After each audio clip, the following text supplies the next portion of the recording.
Mutongoria wa kiama gia PLP Martha Wangari KARUA ni ekurete hatĩka-inĩ o rĩngĩ thutha wa kuhamurithio kuma bũrũri wa Uganda kuria agiririo gukira kiharo-ini kia ndege. Reason persona non grata. Akiaria na andĩki a mohoro thutha wa gucoka guku bũrũri-inĩ, Martha ni atarĩirie gĩconogo kĩrĩa agereirio bũrũri-inĩ wa Uganda thutha wa gwĩkinyia kuo guthikĩrĩria cira wa mũrũnawe wakiri ERIAS LUKWAGO. Principal immigration officer said that I will not be allowed entry because of security reasons. He didn't state them.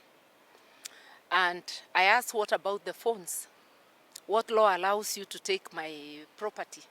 If you're not allowing me into the country, bring my phones, let me go with them. They refused. Riu ni ekireire nganja guthingatwo kwa ihoto cia mutongoria wa mũng'ethanĩro Uganda KIZZA BESIGYE thutha wa KIRIA wake gũikio ngono KARUA akĩhĩta gũthiĩ igoti-inĩ rĩa Afrika gũthitanga bũrũri wa Uganda agĩkĩrĩra nganja ũmathi wa kĩhoto igoti-inĩ rĩa Afrika ya irathĩro. So when they deny entry to BESIGYE's lead lawyer and they incarcerate unlawfully his lead lawyer in Uganda, that is a denial of BESIGYE's right to fair trial. And like I wondered last week, I do not think that in those circumstances BESIGYE can get a fair trial in the courts of Uganda. Ni macakaĩte wagarari wa ihoto cia andũ kuma Afrika ya irathĩro ciĩko iria moigĩte nĩ cia gũkiria arĩa othe marokĩrĩra thirikari kũrĩa mehĩtĩte kũhũrana na mũtugo ũyũ nginya mũthia. When it comes to the EAC treaties, Article 6 and 7 has the dream of free entry of goods, persons and services. Law is also a service. When Senior Counsel travels to Kampala, is to offer a service. Other than that, there's a doctrine of open justice, where every citizen is allowed to enter into a court of law just to observe what is happening. Whatever is happening in East Africa, it's a charade that is happening, and we are concerned as the Law Society of Kenya on what is happening. This is not the first time. Senior Counsel Martha KARUA was deported from Dar es Salaam last year, together with a sitting council member who is Gloria Kimani.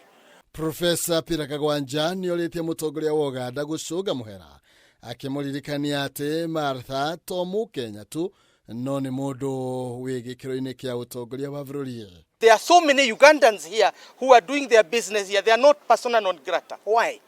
So rethink your position and please apologize, because it is worthwhile to apologize to Mother, your co-leader in East Africa. She's not your ordinary citizen of the Republic of Kenya you are repatriating. I repeat that.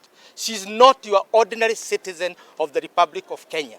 She's a potential leader of this republic. Tiria mbere Martha gwĩkora hatĩka-inĩ ta ĩno kuona nĩ erĩga kũhamũrithio kuma bũrũri wa Tanzania kũrĩa ekinyĩtie kũrũgamĩrĩra mũtongoria wa mũng'ethanĩro Tundu Lissu. Ciĩko iria ironeka gũthiĩ na mbere kũgĩa na mĩri thĩinĩ wa mabũrũri ma Afrika ya irathĩro kuonwo na gũkũ Kenya. Ũtongoria nĩ ũkoretwo ũkĩorotwo thutha wa kũhamũrithia raia mabũrũri mangĩ kũrĩa nĩ hamwe na KIZZA BESIGYE. Let them not shrink the space of the citizens of East Africa and of Africa just to protect their stay in power. You can run, but you cannot hide. And the people together shall never be defeated. It is a question of when, not if. They will not be in power forever. Hadini Hakameme TV. Jitagwo Maina. Kehumo.